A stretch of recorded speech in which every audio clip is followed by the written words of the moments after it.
Yes! What is up, everybody? You know what time it is, so let's get after it after you hit like and subscribe.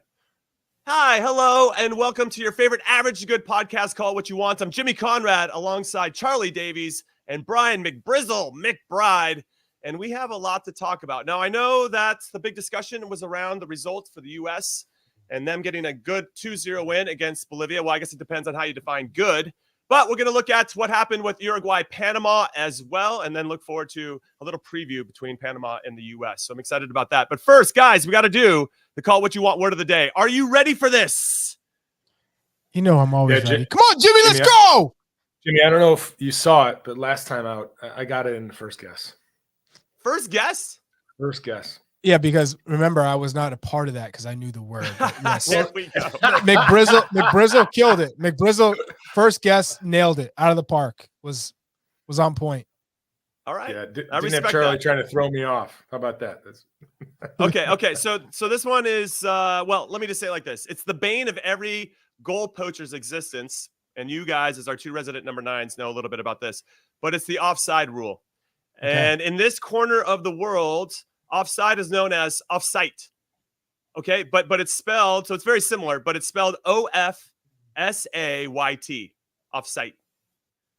So I want to make sure you understood that before I said what the clues were. Also, everybody that's listening at home, or if you're watching live right now, hit us up. Where do you think this is from? Which country, which language says or uses offsite in their vernacular? Okay, here's the first clue. This men's national team has the second youngest squad at the Euros, only behind Czechia. Okay. That's clue number 1. Clue number 2, a team in this country's top division plays in a stadium named after a crosstown rival's all-time most decorated coach. Slovakia. Mm-hmm. Charlie?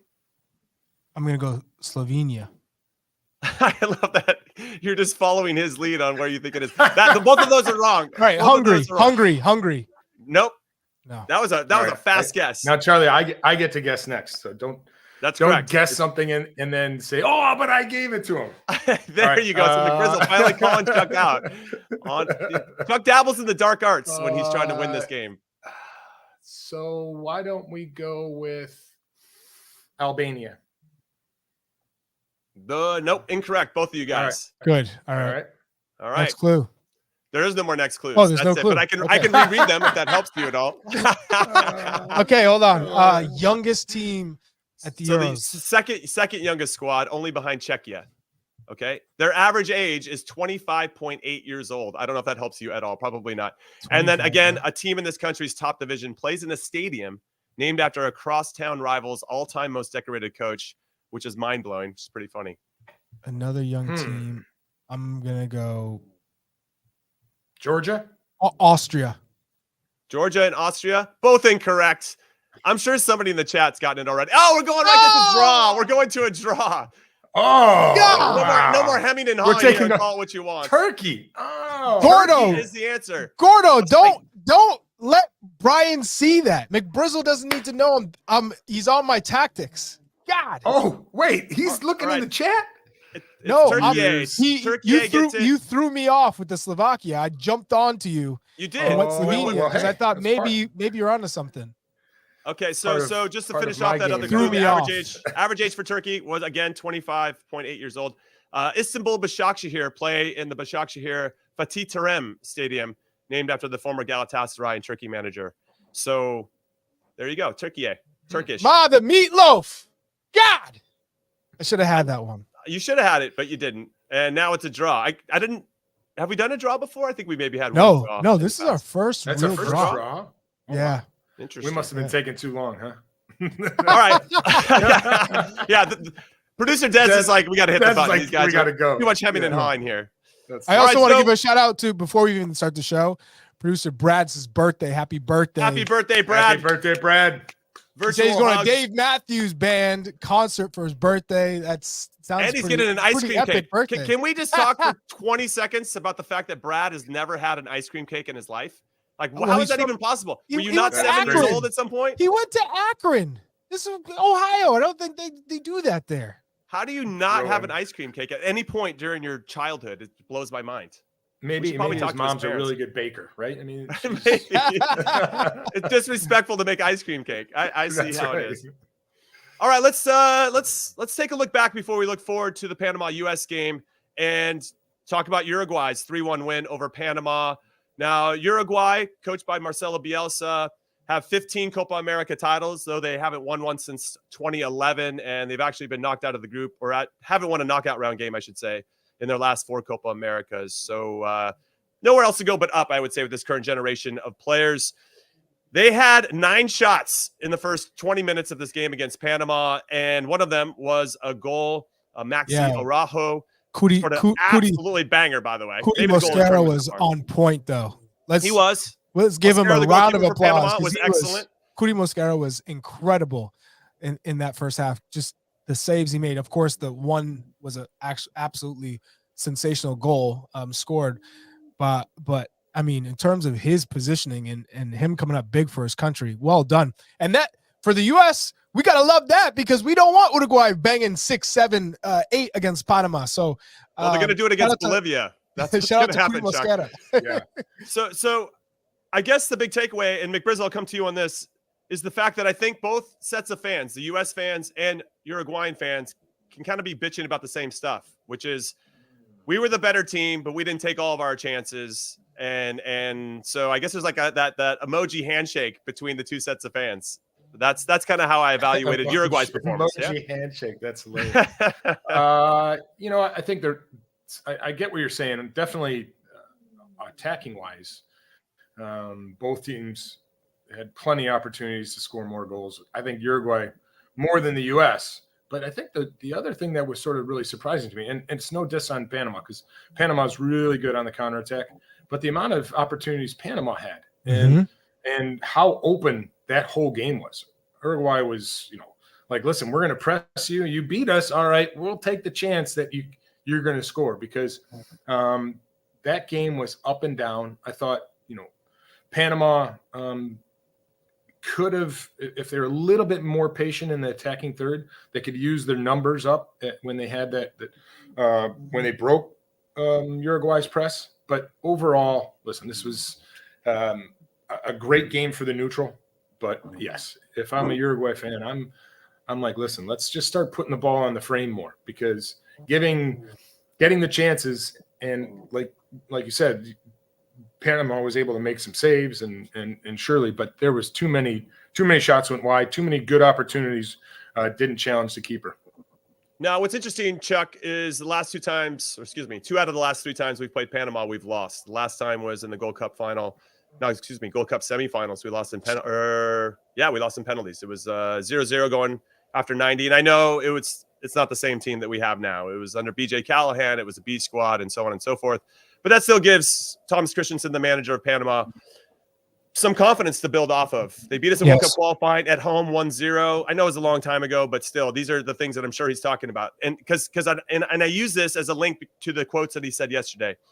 In the first half against Uruguay, he mentioned that they played a little bit scared and that at halftime, he told them to play fearless. And it's that version of Panama in about the first 20 minutes of the second half where I'm like, that's a very good team. Jose Fajardo had a really good shot that went wide in the 52nd minute. And then Jose Rodriguez actually had a good shot as well. Rodriguez. They were creating chances. And like McBrizzle was saying, there was an element of Panama where I'm like, okay, this is a team that I don't want us to face. And I don't think they're scared of us anymore. Maybe Uruguay, but not us. And so I think it's going to be a good challenge for us in particular. But yeah, what was there? Any elements of Panama's game that you saw last night that gives you some concern for the U.S.? No, I'm not going to be concerned at all with Panama. We know what to expect. We've played them enough times over the past 4 years to know exactly how Thomas Christensen likes to set up his team. And they're all doing this without their captain, Anibal Godoy, who's missing this competition due to an injury. So to go out and play that the way they did, Coco Carrasquilla looked a little bit lost in midfield. The first time I ever seen him not really cement himself in the game and getting touches, dribbling around guys. He found it hard to track the Uruguay players, especially when Fede second half of him was better. Second Don't you half was think? better. I mean, but it Yeah. couldn't have gotten any worse, right? So I mean, from that standpoint, I thought Panama's strength was the wide areas, and Michael Murillo is one of their better players. And when he is playing and fit, a lot of chances can come down his flank because he's whipping in balls. He can cut inside like he scored a beautiful goal. Then the counterattack has always been their bread and butter. If Fajardo could actually put his shit on target, they would score a lot of goals. But I'm sure Uruguay's saying if Darwin Nunez could score one of his 18 chances, then they would have won 7-1. He did score one of his 18. Well, he did. You're right. He did. But he could have scored more. He had multiple goals. And we got Erling Haaland in the chat, so shout out to Erling Haaland. Yeah, what's up, Erling Haaland? I have not been triggered yet, so don't worry about that. You can tell though, Big Brizzle. You can tell in his voice. He's getting there. He's like, I'm slowly working my way up. I'm waiting for you to throw something out for me that I can run with. But no, we expected them to beat Bolivia. We expected the U.S. to go out there and create chances. They did that. Could it have been 4-0, 5-0? Yes. But in terms of all of us watching the game and how we feel watching the U.S. men's national team after the match, I think we're all positive. So I think from that standpoint, it could have been a lot worse. We could have been, this was boring. Christian didn't really get touches or get involved. Balogun didn't get his goal. He didn't play that well, but he got his goal. So we're hoping, all right, he takes the next step against Panama in the next match. So I think from that standpoint, we know what Panama is going to do. We know how they get wide and they counter. Set pieces is also an area where they could try and hurt you. But ultimately, we should dominate the midfield. We got to control the game a little bit better. I think that's where – does Yunus Musa come into a game like this in terms of, needing someone who can keep the ball and keep possession, dribble out of problem areas and then get into the attack? That might be something we've been clamoring. Jimmy, you missed last night. We were saying Timothy Weah, get him at right back. Dude, Brian McBride was like, hey, we need to get our talented players on the field. If Yunus Musa is one of the top 3 best players on the pitch on our team in terms of quality, he shouldn't be on the bench. So the only way to fit him in is putting Timothy Weah at the right back spot and move Gio to the right wing spot, which we've also talked about, Jimmy. Yes. And in that way, we get our best players on the pitch all together at the same time. Listen, we didn't try it in our 2 friendlies. We didn't try it against one of the worst teams we're going to face in this competition in Bolivia. And we're not going to try it. Like, Greg refuses to try Timo Weah at the right back position. So it's like beating a dead horse, McBrizzle. Like, we're just never going to tinker in that capacity. He had said before the tournament that he's going to put the proper true right backs in the right back position and essentially see if they can succeed or fail. And I guess Scally's done enough. And yes, defensively he has. But in a game against Bolivia, I was really clamoring for having another attacking option, just like you're talking about, Chuck. So yes, I'm on the borderline of getting triggered as well. Because we need goals. It defies logic at times. It defies logic. Wait, the tiebreaker after goal differential is goals. Jimmy. I get it. We're looking at the table now. It's Uruguay's on top. Now we have a +2 goal difference, but they have scored more goals. So they currently have the lead. We're in second. Whatever. We're going to play Colombia or Brazil in the next one. And that's what's going to – I'm very curious to see how we play against Panama and Uruguay. I want to take it step by step. But yeah, we definitely can't look past Panama. I mean, we saw yesterday Panama is dangerous enough to cause us problems. The biggest thing for me and Jimmy, he gone. He's gone. Yeah, he's gone. It's the hotel internet. Yeah. So when you look at Panama's strength, and one of the things we didn't do as well as we normally do is trying to break lines, passing from our center backs, and we cannot give up balls played and cut off in the midfield in our defensive third because Panama has enough quality to hurt us. And you saw that yesterday. Bolivia didn't have the quality to really cause us problems. So, Jimmy, I was just talking about what we can't do. We've got to be secure with the ball out of our center back position. We were just too loose. Chris Richards, I thought, struggled at times, especially with balls over distance. He had one good one in the second half, found Anthony Robinson.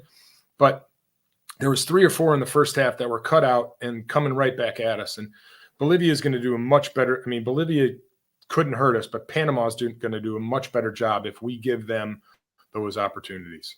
Listen, I got so triggered. I was off on a rant. You guys can't even hear me. My internet melted.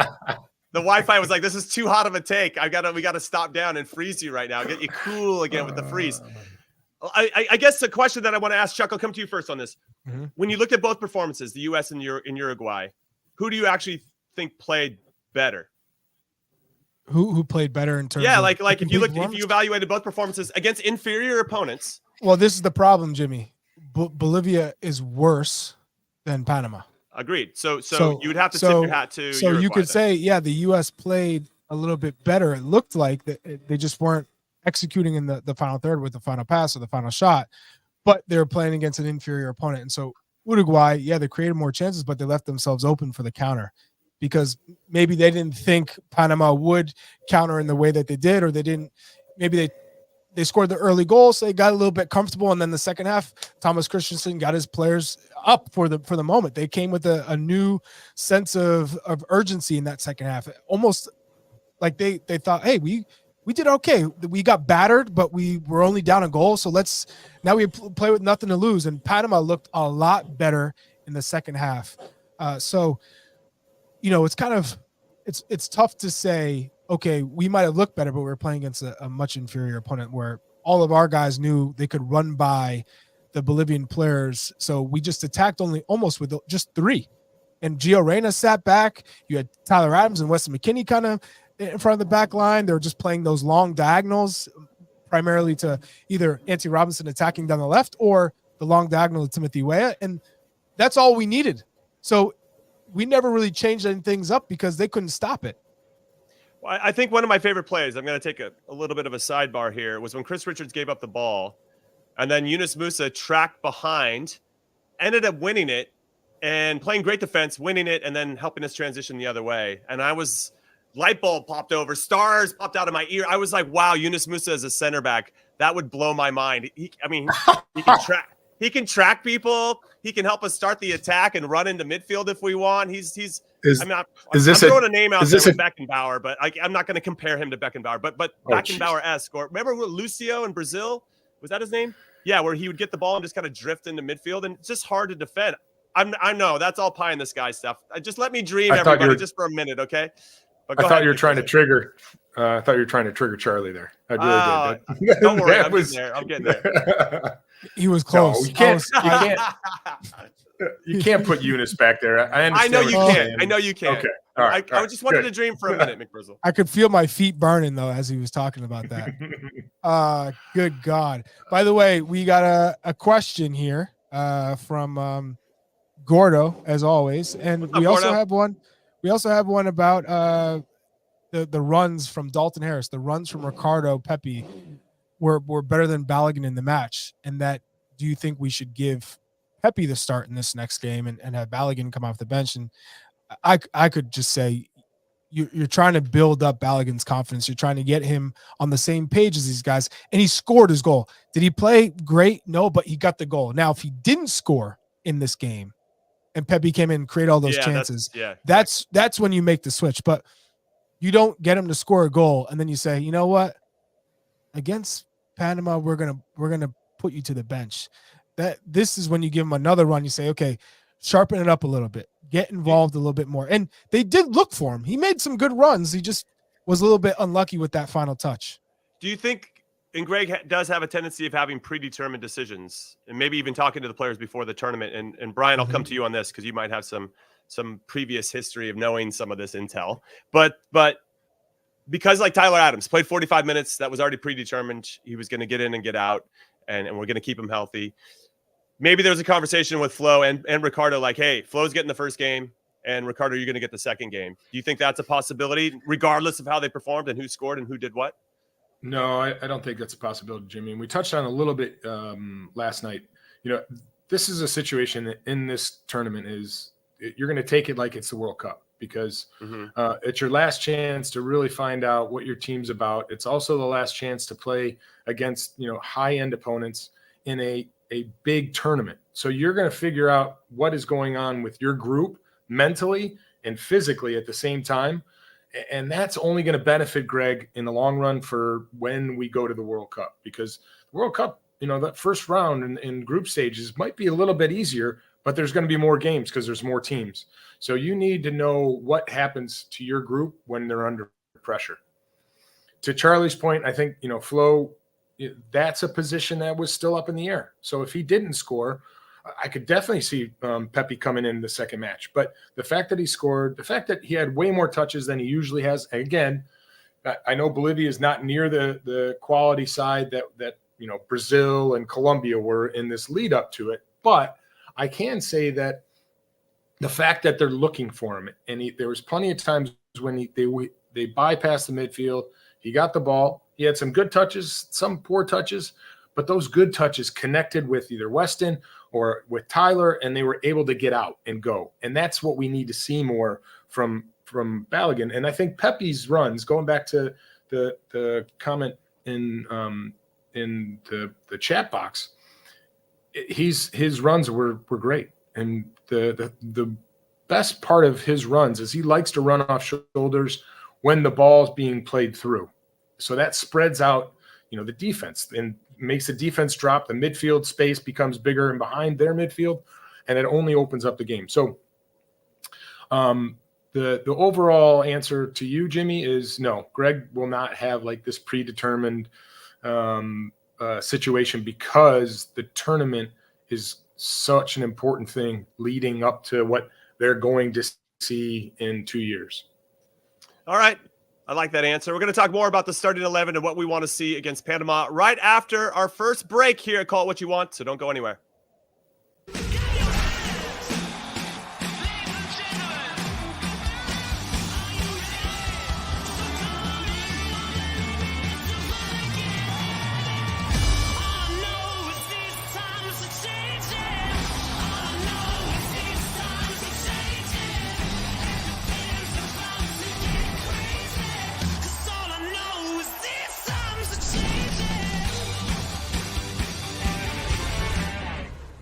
Just come off preparation for Copa America. Talk about Copa America, expectations, and this whole golden generation sort of moniker. And I've been one that has said you got to have a signature win along the way, right? Where are you with all this? Do you like the moniker? Does the team like it? Are you embracing it? Like, what do you see for this group? Yeah, I mean, first of all, you see a lot of guys who are playing at the highest levels across Europe, which is, I mean, what you're going to want in a national team, guys playing at top levels and competing against the best in the world. And I think we're in a good place. We've come a long way in recent years. Obviously, a pretty strong performance in the World Cup. Coming into this, we've won, the last couple Nations Leagues. And then with Copa America on the horizon, I mean, there's definitely, it's definitely time to step up. We do need to get some big results. It's not good enough to just play well and say, oh, we played well, we can compete with them. It's time to start winning. All right, words there from our very own Tony Meola and, of course, Captain America, Christian Pulisic. So let's dive into it. Our resident number 9s here, Charlie Davies and Brian McBride alongside Conradinho. What's up, everybody? So with regard to Christian's words, I guess we have to continue to bring up this stat because it's true. Greg Berhalter has won 5 games against teams in the top 20 based on the FIFA World Rankings. 4 of them were against Mexico, who arguably are in a down cycle right now. And then the other one was against Iran, who I don't think really screams top 20 when you think about that. But it was in the World Cup and it was a big result. So I don't want to take anything away from that moment. However, if we can beat a Uruguay or a Colombia or Brazil, that feels like more of the signature win that Tony was discussing. And Brian, I'll come to you first on this. Is it just the results? Like, we can go and maybe scrape a 1-0 on a set piece, but do you feel like there has to be now like an aesthetically pleasing component to how we perform as well to kind of mesh the result being a positive one? You're going to trigger me here. Yes. We've never had McGrizzle get triggered before, Chuck. Yeah, I don't think. We're onto something here. No, listen, I think what everybody wants, and I could be completely wrong, but what you're talking about, Jimmy, is we've gone into games against big teams and been defending, 75% of the time, not have a lot of possession, and just hope and pray for set pieces to come and for us to get the goal and sneak a win. In a tournament like this, we'll take it. Is that going to change people's minds? No, it won't. Not about this team. So the signature win is great. And on paper, he'll have another stat Greg will have another stat that, okay, it's now 6 wins. The thing that really would change this dynamic is if we're able to have a signature win and outplay teams, these top teams. And what that will do is when those top teams come up against us, they'll know, wait a second, they have to worry about us. And so there's a mindset and a mentality change that can happen with that type of signature win, because until we get that, these top teams aren't going to be afraid of us. Chuck, and I agree with you, McBrizzle. Not only do I want to just Brian, beat Brazil, I want to kick Brazil's ass. I want to kick Brazil's ass, Chuck. That is the signature win that I want. Well, no, I was going to go back to McBrizzle in 2002. You beat Portugal, and you didn't have a signature win up until that point with Bruce, right? But you beat them. We did. We had beaten Germany 3-0 at home, but then it's like, oh, it's a friendly and you're on home soil. So in a tournament, it matters. These are moments. And yes, Charlie, for sure. That was like, oh, wait a second, this team's got something. And when you beat Portugal and you end up, spanking Mexico in the knockout round, and you get to Germany in the quarterfinals, you probably all had it in your mind, okay, we beat Portugal, we had a great start. This is very possible, right? And I go back to the 2009 Confederations Cup. We were playing for nothing. We were playing against Egypt. The last game, we already been beat twice, and we had 2 losses in our minds. We're not going through, but let's end the tournament on a high. Let's end it on a positive and beat Egypt. Next thing you know, a miracle happens. We beat Egypt. Now you're playing against Spain. Same thing. You beat Spain. That's the signature win. A great win against Egypt, but beating Spain is a signature win. They hadn't lost in 2 years, defending Euros champions. They end up being the World Cup champion. But that gives not only our group hope, but I think the country and the youth products hope that, hey, we can play a certain way. Sure, we didn't outpossess Spain and we didn't play them off the park, but we executed a game plan to perfection. And I think when you guys played Portugal, it wasn't so much that they played you off the park. I thought you guys had a good spells of possession. You were great down the right flank, whipping balls in, winning those tackles. That Portugal probably were like, who the hell is this? This can't be the United States. Yeah, first half, they were scratching their head. They were all looking at each other, pointing fingers. And as a team, as a player, you guys know that. You're like, oh, yeah, we got him. They came out the second half, and things were a little bit different. Let's just say I'm glad there was an added time onto the end of the added time. Yeah, my signature win with the U.S. was a 1-1 draw against Italy in the World Cup. But we were down. We were down a player. That felt like a win because we were down a player. We went down a goal. McBride got elbowed in the face, had blood coming down after a De Rossi elbow. So there was some signature moments in that 1-1 draw / win for me. But yeah, that Jimmy, was only team to take points off Italy. That's true. Tournament. We'll take it. And they ended up being World Cup champs. All right, so here's a quote for us to dive into as well. It's from Tyler Adams via The Athletic. He said, "We believe we're in the top 4 teams in Copa America when we are at our best. But you can't do that without proving you can win knockout games." And I feel like that's the theme of this particular segment of ours. Like, what is it going to take for us to do it? And I do think it's a valid conversation to have between just getting the results or playing really, really well and maybe losing. Kind of a would you rather type question that I once posed to Jurgen Klinsmann. I've told that story before, but I would love for us to have that win where we play a Colombia who just slapped us a couple weeks ago and give them a chance to slap them back, or take on Brazil and really show them what we're made of. It's going to be an interesting test for us. And I'm really clamoring for a signature win in that style where we can demonstrate that we are, and to Tyler's point, we can go toe to toe with the very best. I wonder how that game unfolds. I think there was something to be said. I guess going back to the Bolivia game. Now, Bolivia had only won 1 game, I think, in the last 12 months or something crazy, and it was against Peru. No, more than that. Okay. Years. They haven't won a away game in Copa like 9 America years. is like years. yeah, it's been forever, right? 2015, I think, was the last time Bolivia won in the Copa America. But they had beaten Peru recently in World Cup qualifying. I thought, wow, I just saw Peru-Chile, and I want all 90 minutes of my life back after watching that. It's just a slugfest. And I thought Bolivia was going to come out and just kick us, and And that was going to be a test of because I thought in moments against Colombia, we just looked a little soft. And I feel like if we get a signature win, there's going to have to be us playing on the front foot and kind of using what Thomas Christensen, the manager of Panama, said about against Uruguay in the first half, that they played with too much respect. They weren't like trying to get after Uruguay and making it difficult for them. And I want to see that element as well. That's going to be part of the package, I think, if we're going to have. So who does that play outside of Tyler Adams? Who does that play into's game? Like who benefits the most from having to do that or play like that? You want me to in answer? terms of what, like players or teams? Yeah, our players. If I you're think- if you're saying, hey, this is a group that needs to dig deep because they're labeled soft. Outside of Tyler Adams, people would say, okay, they're not showing that they're going to throw bows if they need to throw bows. You know, although you could make that argument, hey, in the Mexico game when we beat For them sure. 3-0, we didn't back down. Maybe it wasn't smart in the way we didn't back down because you gotta read that they're trying to level the playing field by getting you to overreact and get a red card so that they're up a man that can change the game.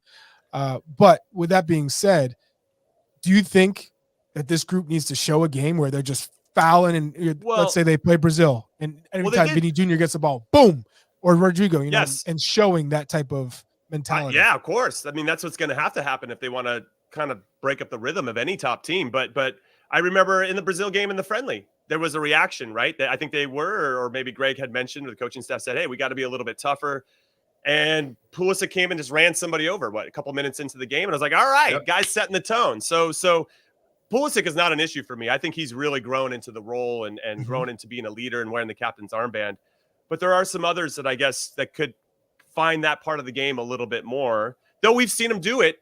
I think every player has done it, but can they do it consistently? Can there be somewhat of a, I don't know if it's planned, but when I watch a Uruguay play or someone else, I mean, they are just like, if they press and then they get slightly beat, it's a foul, right? They're going to bring you down in some capacity. I think to build off of what you said, Jimmy, Kevin Paul in the comments said, is anybody nervous about McKinney during these last 3 games? Because it seems like he's a tad slower than in previous tournaments. And maybe this is a player who you need him to get, physical, get kicked. He'll get a couple kicks to get going, because I found too that typically he has a little bit more of a engine to him, and he's a little bit more active, and you see him more throughout the match, and he has been quiet over the past 3 matches, more so last night against Bolivia.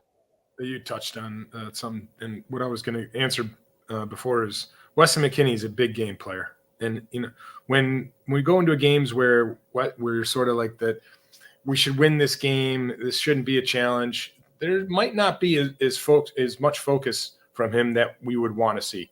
That's just something that I've taken away. But as soon as you kick Weston McKennie, that game's on.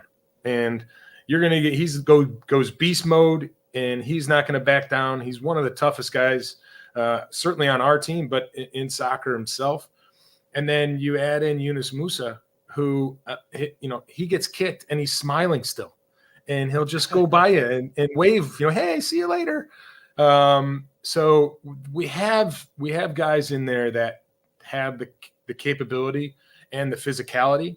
But that mentality is got to be throughout the whole team. And it's got to be exactly what we've seen done against us when we play weaker teams in CONCACAF. You saw yesterday the referee does not want to give out yellow cards. I mean, the amount of times, especially in the first half, where I forget his last name, number 6, just basically ran over players, our U.S. players.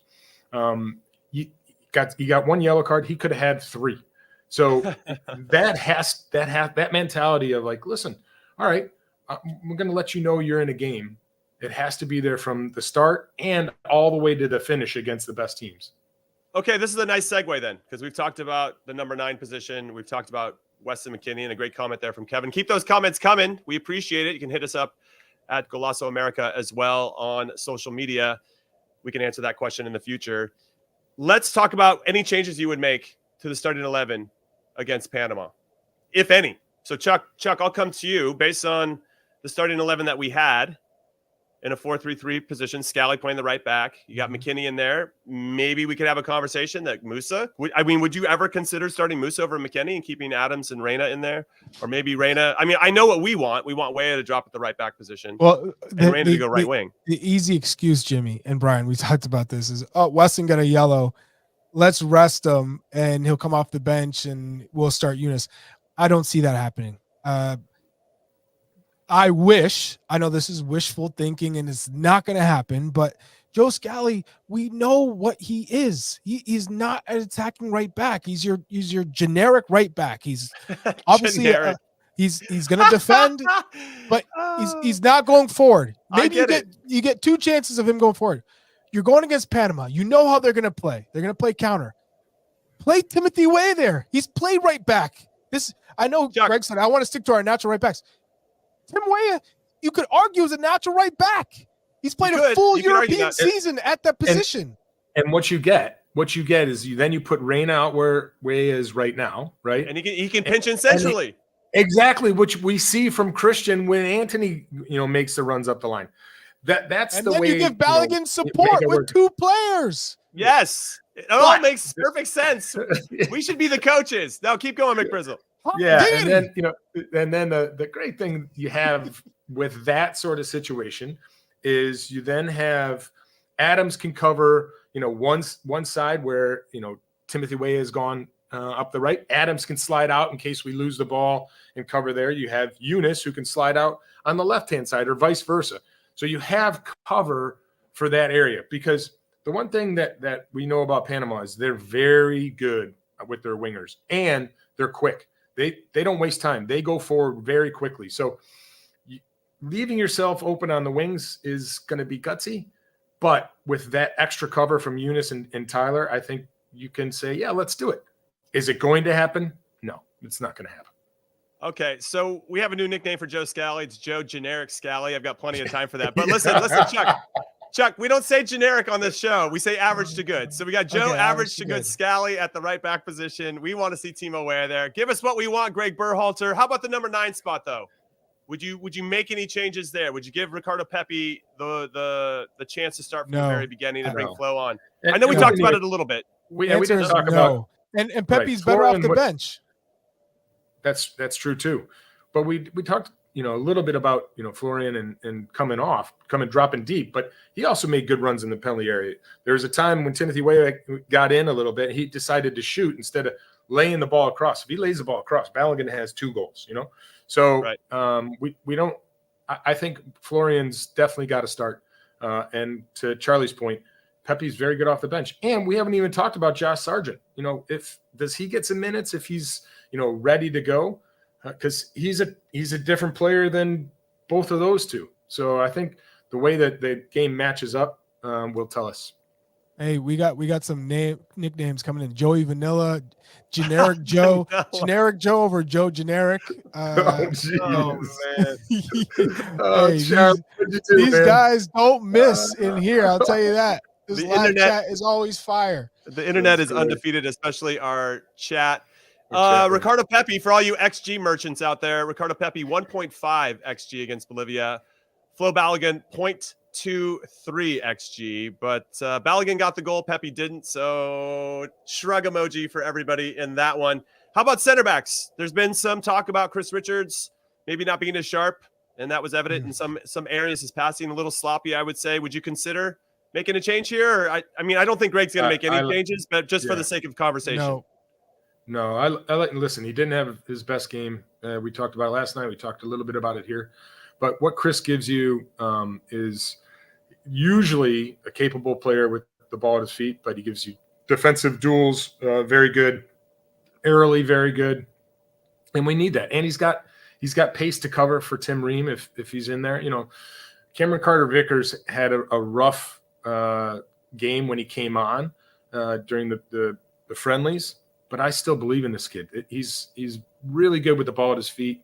Not as good as Tim Ream, but he's got some physicality. And surprisingly, even though he's not as tall, he's actually really good in the air too. Jimmy, you were a center back. If you were in Tim Ream's shoes, because you kind of look alike. Would I think we're the would same you- age too. would you want to be swapped out, or have your partner swapped out, or would you say, hey, you stuck with us? This is the partnership we're going with moving forward. Give us a couple more games to settle in and get used to each other and get into a good rhythm. And, because they both gave some balls away, at times it looked a little bit lazy, and that's because they could get away with it because they were so much more athletically suited to play in this match than Bolivia. So they overpowered them. They could kind of take those risks and know they could track back and catch up. So how would you feel if you were one of these center backs? Do you think you've done enough to at least go up against Panama? Yeah, what I'll jump in and say is I was usually the Mark McKenzie in this situation when I played for the U.S. team. I was watching Eddie Pope and Carlos Bocanegra and Oguchi Onyewu start, and I was just kind of waiting for my opportunity. And I got it eventually and tried to make the most of it. But I even me being in that spot as a sub, I could understand the importance of building that rapport and getting repetitions together in high pressure situations. When I look at Bolivia, I kind of throw that game away. They didn't really test us consistently. The Colombia and Brazil game I thought were more indicative of what we're going to see, especially if we want to get a quote unquote signature win. So those are the moments that I would look at a little bit more. And if I was asking Tim Ream what he would prefer, I assume he would say, I want to continue to work it out with Chris Richards and to continue to smooth it out. I mean, you were generic Jimmy. I was average to good Jimmy. There's no question. I'm not going to try to pretend otherwise. Listen, yeah, I did. Hey, we got some more nicknames. Your average Joe and Dollar General Joe. Yeah, I said there's Joe Narek too. That was a good one. I laughed. No, Jimmy's not telling you the real truth, because Jimmy back then it wasn't about like playing out of the back. So Jimmy fit in real well, and what Jimmy gave was like, you said he had no feet. No. Jimmy no feet Conrad. Hey, can we mute Chuck? What? McGrizzle's trying to compliment me. Can we mute Chuck really quick? He said, Keep going, McGrizzle. I like this. Let me tell you about Jimmy. Today's game doesn't fit like it used to. So he was great because he just used his head. Chuck's the black hole up top. Can't hold up the ball, whatever. Just play it in the corner. Let's mute Chuck. Let's mute Chuck for a second. Go ahead, McGrizzle. The mic is yours. That's where Jimmy fit in really well with our group, because it was making sure that win the ball, give it to the players that can make the game, right? But Jimmy also would say, hey, you know what? He looks like he's trying to do something. And he would put a whooping on the defender. Trust me. Hey, you can't dribble for nothing, but he'll put you down. Yeah, I wasn't afraid to light people up in training as well. That's for sure. But I was average to good. I'm not going to try to pretend. I actually remember a meeting where Bob Bradley compared Justin Mapp to Leo Messi, just tried to build up Sippy's confidence, and then he compared me to Jamie Carragher, and I was like, Messi to Carragher. I don't know how I feel about that, but he wasn't wrong. I was a hard on my sleeve, hard-working defender. Hey, McBride will tell you, Carragher was the defender he hated to play against the most. Yep, he was a smart defender. Right. Yeah. Limited, but smart, right? So Jimmy limited Conrad. There we go. Listen, limited Conrad. We bat the same initials. Limited but effective. JC's for life. All right, we're going to take our second break of Call What You Want. When we come back, we'll talk about all the other teams that are in Copa America, including Jesse Marsh in Canada. Don't go anywhere. Jimmy Kicker Conrad. There's some new players in town, and they brought the plague. You got my attention. You don't want that. Welcome to Kingstown. Mayor of Kingstown. New season now streaming exclusively on Paramount Plus. Going back to Jesse for a second, because you said, okay, obviously there were differences in terms of the way they approached what management meant. We had Jesse on the show, and one of the things he talked about that he seemed to really focus on is man management. Is that fair? Like relationships with players was super important to him. Was that visible to you? Yeah, is that obvious to you? Yeah, it is. I think it was. He tried to do as best as he can with each player. But I mean, it's hard. We're soccer players. Our egos are up here. Every guy wants to play all the time. And it's like, sometimes it's dangerous maybe to be too nice, because if you're too nice, people expect more from you.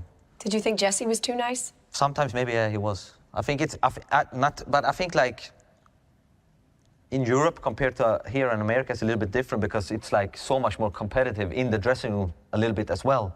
like because people are coming from everywhere. Like I'm gonna play this game. I wanna do good, and I think he was a little bit too nice sometimes. And I think I even talked to him about it after, and yeah, I would say probably a little bit more.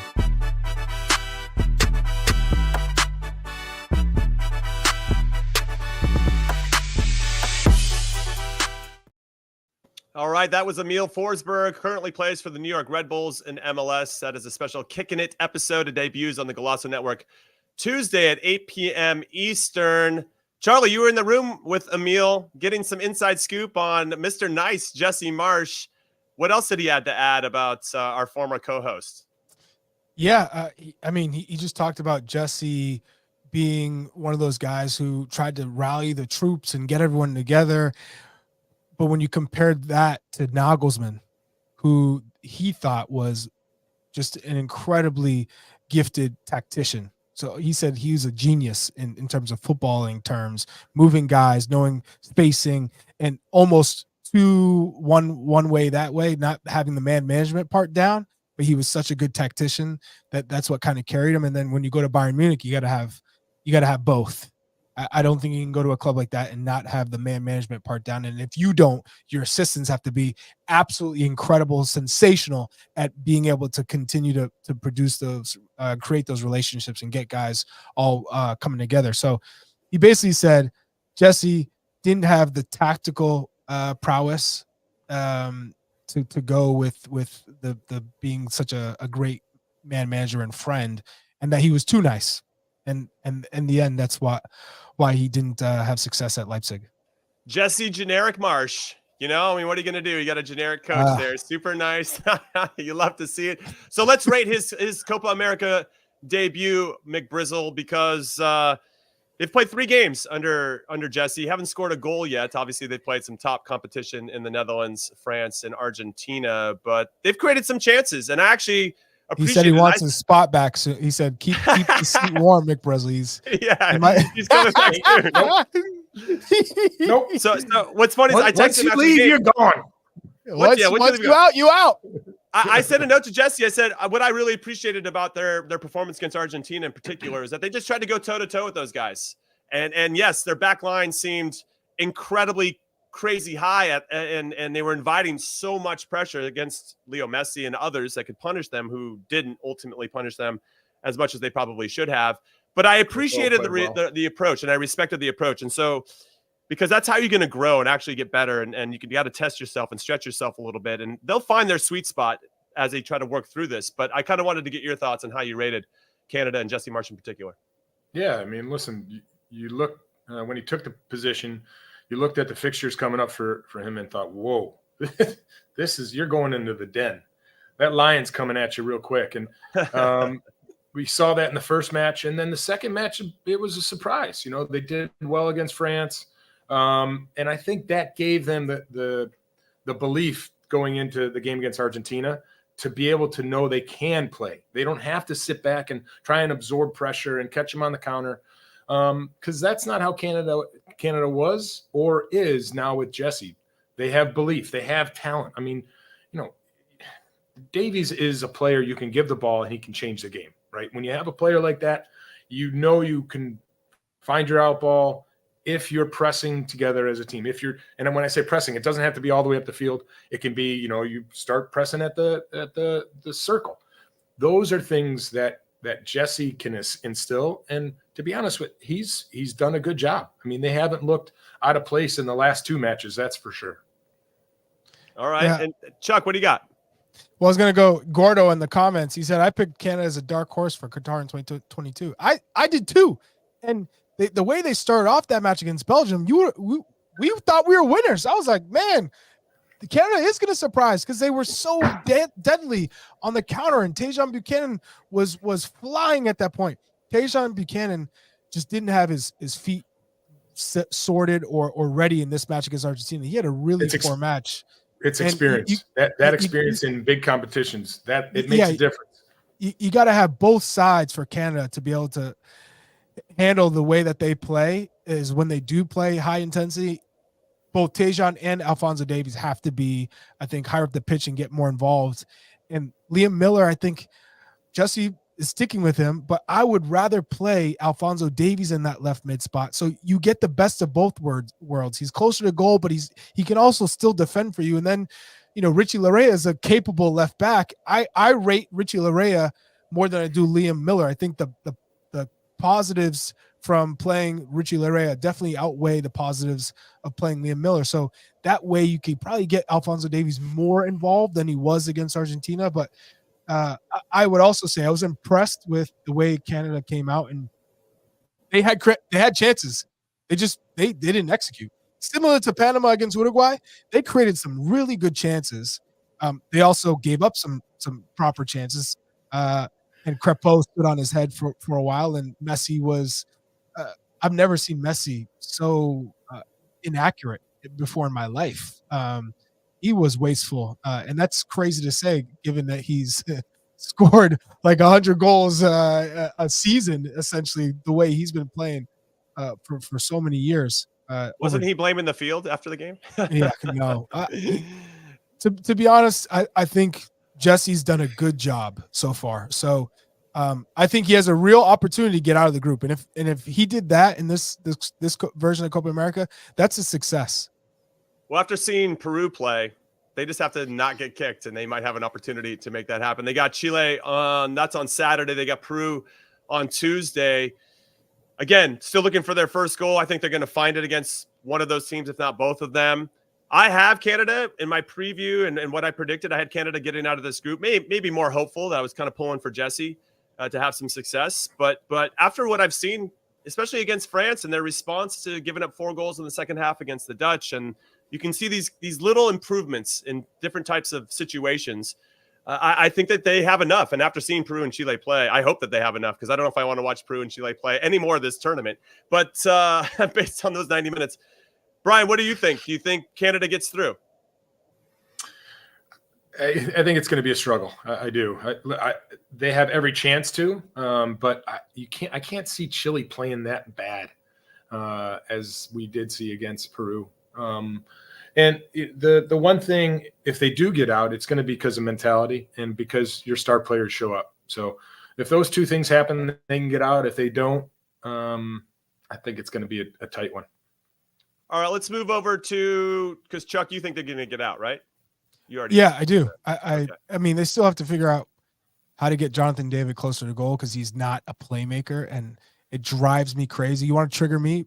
Put Alphonso Davies as a withdrawn forward, or like in the number 10 position when he's a 9 that needs to be in the box. And Kyle Larin should be the one who makes way, and you add another midfielder to the group to solidify the midfield, because I think that's where they've been weak. Ishmael Kone is pretty good, and Estacio is pretty good, but you need, I think, one more to outnumber players in midfield, and that will give them the ability to keep possession, right? Because right now they're just straight counter.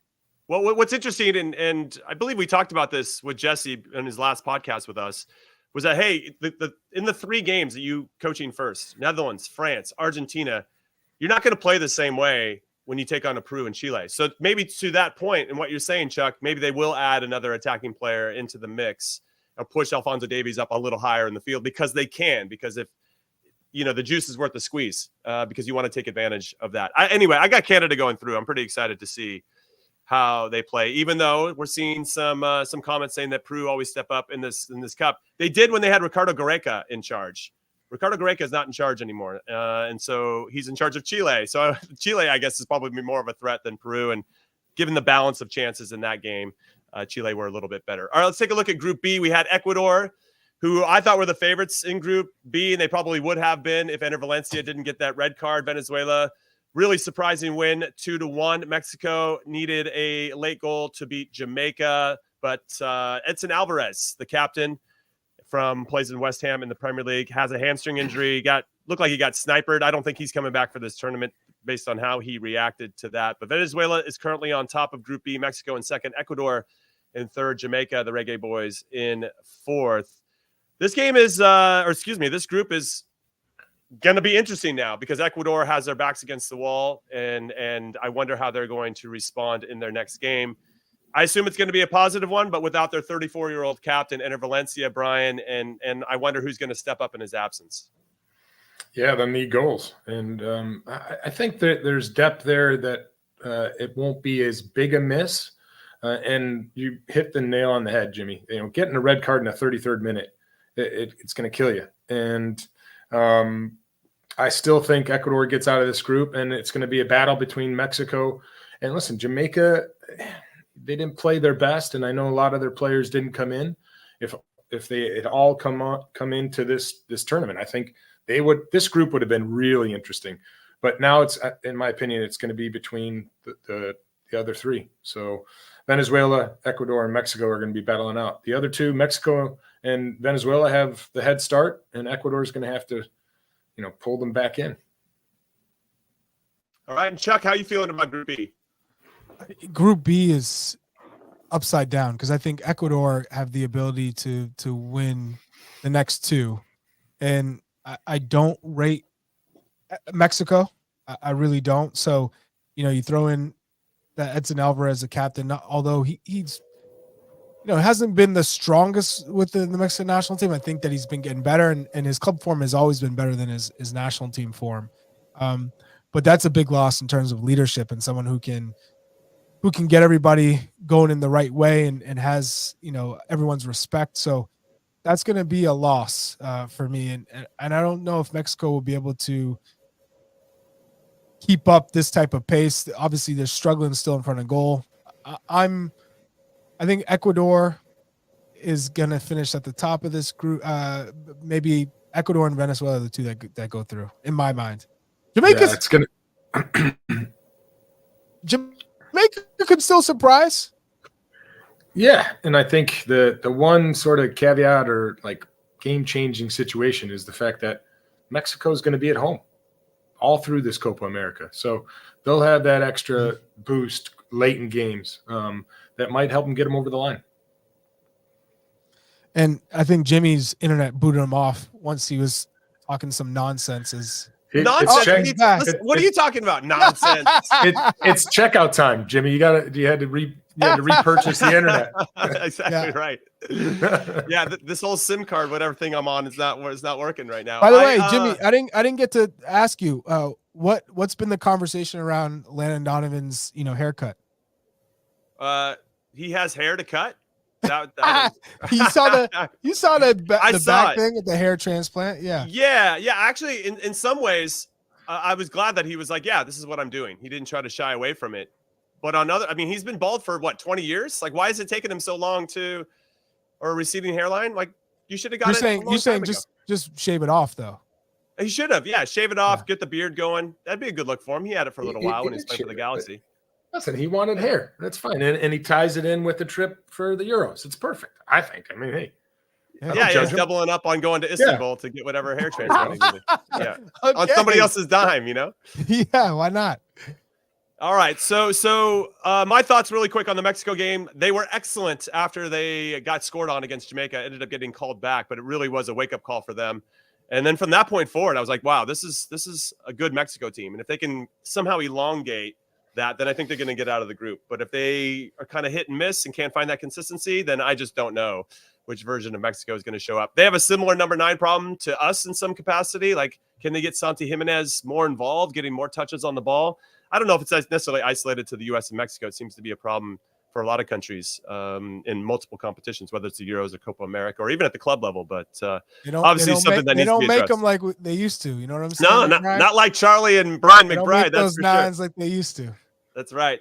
Well, not only did we have a birthday with producer Brad, but we have another one happening tomorrow for our Charlie Davies Chuck Wagon. Happy birthday, big guy. Hey, 40 never looked so good, Chuck. You are looking fantastic. You can't trigger me, buddy. No? Yeah, what any big birthday plans? What's on the slate for you? Are you and Brad hanging out to eat ice cream cakes or what? What's the plan? Cape Cod and Nantucket. That's all right. That's what's on the docket for me. So nice. A lot of sun, some beach, good time, family time. We know what happens when Charlie gets sun. He likes going down to DR. Oh, yes. Yeah. You're going to get the suntan, Charlie. I don't need sunblock. Yeah. What are you talking about? Woo! Yeah. Awesome. And are you an ice cream cake fan? Like tie a bow on this cake stuff. Are you What do you Jimmy, I grew up on ice cream cake. My mom, who's watching, she loves this show. She would tell you she got me into ice cream cake real early, and so I'm a big ice cream cake fan. All right, I respect it. Happy birthday once again to you. As of late, Georgetown cupcakes are my favorite. Red velvet. Look at you throwing cupcakes. A free cupcake. Georgetown. No, I'm not getting free cups. I'm just saying I love Georgetown cupcakes. Red velvet cupcakes can't miss. But otherwise, vanilla with the chocolate ice cream cake. No. Oh, okay. Like no Reese's peanut butter cup or anything like that. I'm just a regular boring ice cream guy. All right. Yeah. Okay, so one last thing before we let everybody go. Predictions for the U.S.-Panama game. Brian McBride coming to you first. What is the score? How's it playing out? We'll win 2-1, and we'll get an early goal. They'll kick it back, and we'll get a goal in the second half for a 2-1 victory. All right.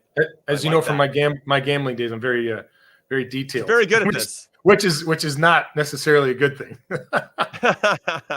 Chuck, where are you leaning? I think another 2-0. 2-0. Yeah. You don't think Panama's getting a sniff, or they'll get a couple chances, but we stand them up? Yeah, they'll get chances, but I don't think we'll concede. And 2 goals seems right to me at this point. I'm gonna say 1-0 for us. I think it's gonna be you're making me tight. Sick. Yeah, you're trying to set. I think we'll play well. Low Panama's gonna sit. Yeah, I know they set up in the 3-4-3 or whatever, but they played a back 5 against Uruguay, and I know Uruguay had a ton of chances, but they're gonna shore those up a little bit. I just think they're gonna be hard to break through. We'll get a little frustrated, but we'll eventually wear them down with our quality, and then we'll get the goal that we need, and then it's fine. Then we get 2 wins. We booked our ticket to the next round, and that's all that really matters anyway. All right. Okay, I don't like. I don't like it. I don't love it. But a win's a win is a win. Yeah, you could say that. But then if Uruguay wins 5-0, then what? Then what? If we play you get first or second, what does it really matter? Colombia or Brazil? Then we face. If you had the choice, who would you want to play at this point? If you had the I'd choice, rather play Brazil. I'd rather play Brazil based on the last friendlies that I saw. I'd rather play Brazil. Not me. You'd rather play Colombia. I'd rather play Colombia. I know Colombia as a team is much better at the moment than Brazil. But in terms of just individual brilliance, if it's Vinny and Rodrigo's day, it's Vinny and Rodrigo and Rafinha. I got to throw all 3 in that could beat anybody 1v1 at any time. So I understand. Colombia, and I know they didn't get out of second gear a lot against us. You have Luis Diaz, but that's that. literally it in terms of guys who can really break you down. Otherwise, it's a team performance.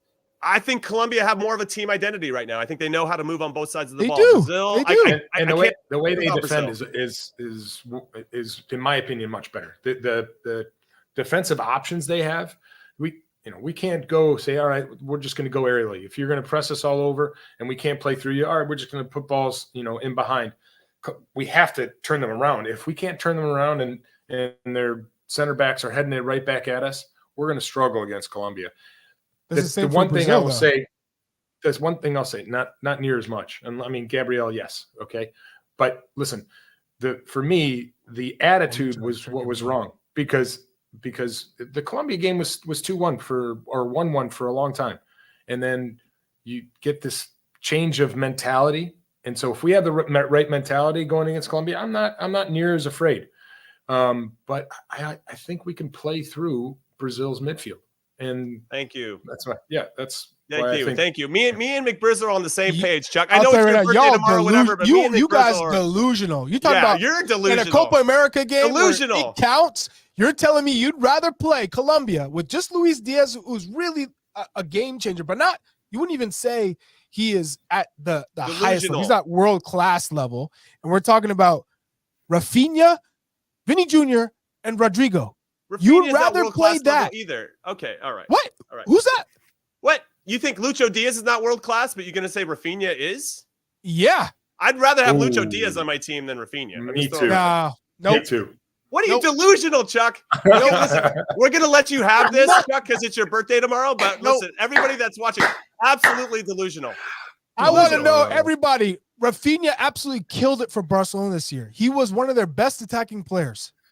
Barcelona. I know Barcelona's not We're running out of time. We can't even dive into this. Chuck's trying to trigger me and McBrizzle before the end of the show. Oh man. We got to save this for another show. I'm calling it. It's over. It is done. Call it what you want is done for today. But join us on Thursday at 8 p.m. Eastern on the Golazo America YouTube channel and the Golazo Network for our live recap of Panama versus the U.S. And, of course, make sure to follow Call It What You Want wherever you like to consume this product. We appreciate you. Appreciate your support. Happy birthday to Brad. Happy birthday to Chuck, kind of, because he's trying to trigger us right now. Big Grizzle, always fun to hang out with you. And we'll see you guys soon. See you on Thursday. Come on, U.S. We got your back. Later. Let's go.